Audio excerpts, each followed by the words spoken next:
Magandang hapon sa inyo lahat guys. For today video, ipapakita ko sa inyo ang setup ng aking solar system. PWM ang aking controller. So tara guys, samahan nyo ako at ipapakita ko nga sa inyo. Pero bago ang lahat guys, mag-i-intro muna tayo.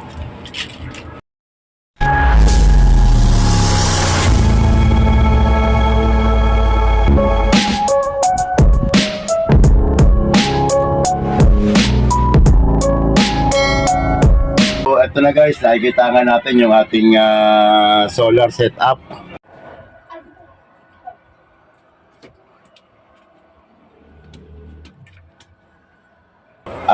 Meron tayo ditong 12 volts na breaker at meron din tayong PWM na solar charge controller at meron tayo ditong 12 volts na baterya at meron din tayong 4,000 watts na inverter.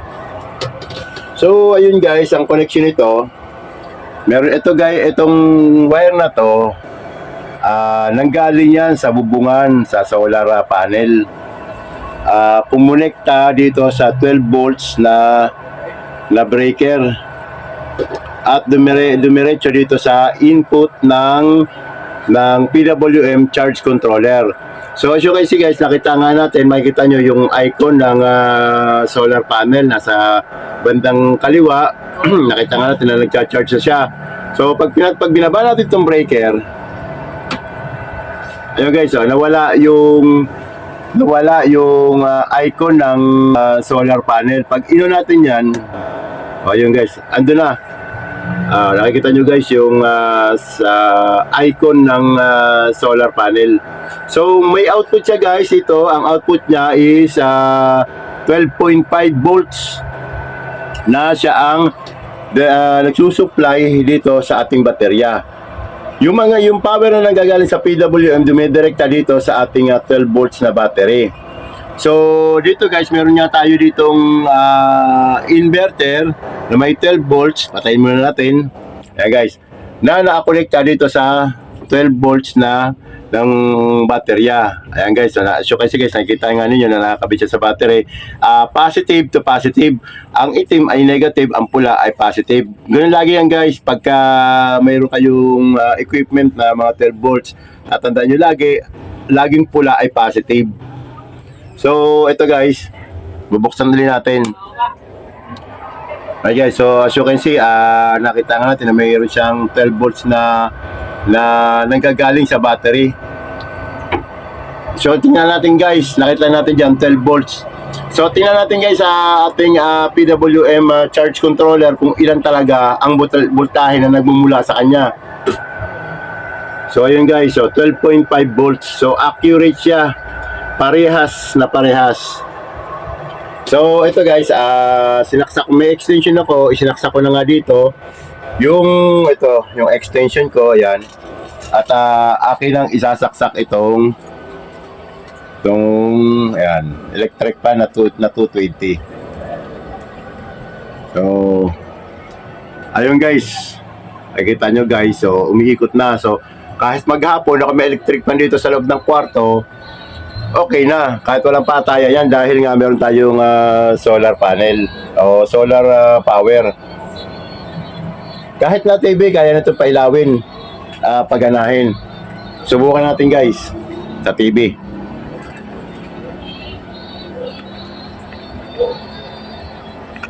Okay, so eto na, eto yung ating extension. Subukan natin ikabit sa TV, isaksak.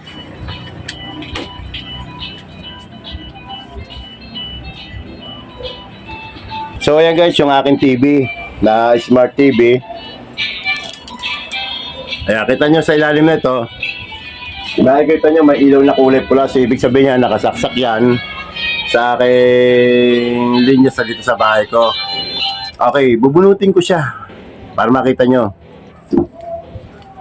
Ito yung kanyang plug. Kita nyo guys, nawala yung ilaw niya na kulay pula. At siyempre, ito naman yung ating extension na nanggaling nga sa solar system natin. Sasaksak ko. As you can see guys, nakita ninyo na umiilaw na yung ating kulay pula. Kita ninyo guys, ay nakasaksak sa doon sa ating solar.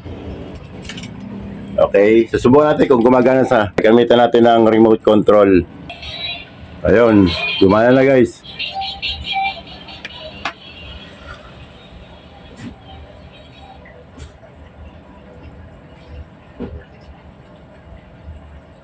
So ayan guys, talaga pag ikaw may solar system sa bahay, ang laking minus mo na sa kuryente. Dahil nga lalo na guys, kung yan yan nga guys, oh. So kasi guys, oh, gumana na yung ating TV na nakasaksak sa ating ito yun, oh. Na nakasaksak sa ating solar system. Yan nyo guys, yung linya. Baka sabihin nyo naman, isinaksak ko lang yan. Ayan. Ayan yung ating wire. O, kitang-kita nyo. At eto na. Yung ating solar power setup. Napakasimple lang, napakadali lang. 4 na klase lang yan. Breaker, 12 volts, PWM na solar charge controller, baterya, at yung ating inverter.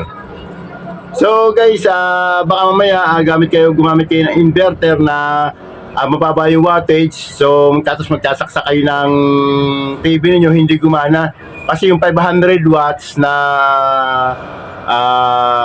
inverter, hindi talaga iilaw yung TV mo. Kasi mas malaki yung watts ng TV mo.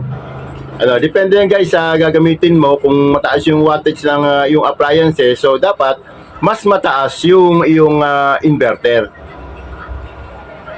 So ayun guys, okay na guys. So yun nga, as you can see guys, ito na nga yung ating extension na nagmumula doon sa ating solar setup, sa solar system natin. Ito yung plug ng TV. Tingnan nyo guys, bubunutin ko kung ano mangyayari. Nawala na kasi binunot ko. So ilalagay natin dito sa ating linya sa bahay. So ayun guys, talaga namang pag ikaw may solar sa bahay, libre ka na sa kuryente sa loob ng bahay. Magagamit mo na kahit sa ilaw, kahit dito sa ilaw o electric fan man. Ginagawa ko dito, etong aking electric fan dito, yung aking ceiling fan. Kahit pa magdamagan, kahit maghapon ng iyong kuryente, ang iyong gumagana, kahit maghapunan, simula umaga hanggang hapon, kahit bukas yan, walang patayan. Libre-libre ka na sa kuryente. Malaking bagay na rin yan. Guys, kita ninyo, umiikot na. Sisilipin nga natin yung ating solar panel dito sa bubong.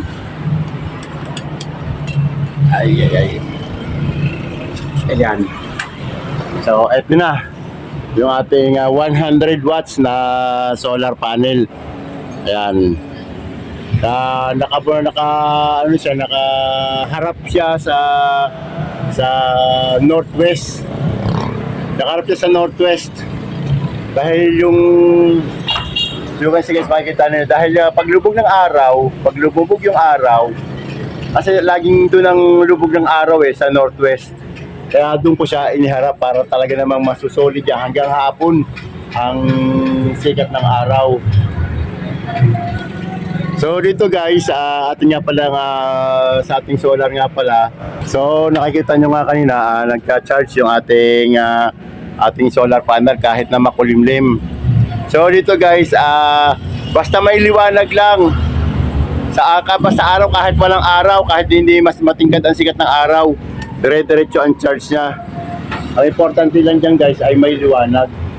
So mas magandang charge ng iyong solar panel pagka mainit na mainit talaga. Pero pagka ganito maliwanag pa rin siya, nag-charge pa rin naman siya, gumagana pa rin naman. Mamaya pag madilim na, masaka na, mawawala na siya. So dito nga pala sa linya guys. So ito nga pala, nilagyan ko ng fuse. Bumili ako sa motor shop ng fuse, mura lang to, 20 pesos. Importante ito guys, na dapat lagyan nyo rin ng fuse yung isang linya lang. Dahil yung ating wire, may pagkakataon kasi na kinangat-ngat ng daga yung wire, lalo't pagka nasa kesame ng bahay. So dito, at saka isa pa, para pag nagkiskisan yung wire natin, siyempre ang yero na isa yero, mahangin, kumikiskis, masugatan man yan at mag-short, hindi maapektuhan yung ating solar panel kasi nga merong fuse. Dito pa lang sa fuse na to, makakat na niya. Guys, nakita nyo nga yung ating paglalagay ng ating solar panel. Nasa isang vlog ko yun kung paano gumawa ng base. Yan guys, as you can see guys, nakikita nyo, naka-elevate siya ng kaunti simula sa bubong para yung ilalim na yon na nakakasingaw, hindi siya masyadong naiinitan. Dapat guys, naka-elevate na ganyan yung ating solar panel para iwas crack, iwas sira. So yung lang guys, tandaan nyo lang, magkabit kayo ng fuse kahit yung isang linya lang. So yun guys, nakita nyo nga yung ating setup ng ating solar system. Panel board, solar panel board, na may naka-elevate siya simula sa bubong guys para yung hangin lampasan. Iwas crack, iwas sira ng ating panel board dahil nga nilagyan din natin ng fuse. Para kung sakali na masira ito o kumiskis o masugatan o kaya kainin ng mababait na daga yung ating kable, mag-short man, ligtas ang iyong panel kasi ito 12 volts, medyo talagang konting kiskis lang, baka masira siya. So ayun guys, hanggang dito na lang at siyempre magandang hapon. Kung nagustuhan nyo ang content ng channel na to, please lang pakiclick ang subscribe button at pakikalampag ang munting kampana sa gilid para lagi tayo ma-update sa mga bagong video na i-upload ko. So hanggang dito na lang guys, goodbye and God bless.